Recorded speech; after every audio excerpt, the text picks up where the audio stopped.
ពីគេឡើងញ៉ាំទឹកក្តៅអូនអេលីគេចាក់ទឹកនេះឲ្យប៉ាគេណោះនៅក្នុងបន្ទប់គេអ្នកនរគ្នាអើយអត់កំផាត់មុនអើចឹងនៅក្នុងបន្ទប់គេអ្នកនរគ្នាមានជាមួយនឹងម៉ាស៊ីននឹងមួយល្អញ៉ាំទឹកក្តៅបានល្អកំណត់សីតុណ្ហភាពហើយជាពិសេសហ្មងណាគឺយើងចំណេញ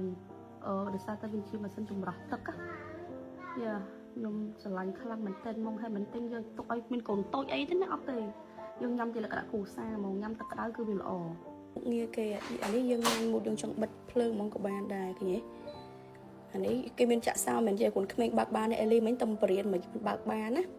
ហើយអានេះចំនួនដែលយើងចង់កំណត់យើងចង់ដាក់ម្ដងផឹកទឹកប្រមាណគឺទៀងហ្មងបើកប៉ុណ្ណាគឺបានប៉ុណ្ណឹងអានេះ filter គេ filter សម្រាប់ដាក់អានេះសម្រាប់មេរោគអា filter សម្រាប់អីបើកភ្លើងចាក់សឹកឃើញទេសម្រាប់មេរោគហ្នឹងឯងអានេះកម្រិតសីតុណ្ហភាពទឹកគេទៅអូយ I love it so much តើនេះ brand ណាទាំងអស់គ្នាអាចទិញនៅ Baby Boutique ហ្នឹងឯង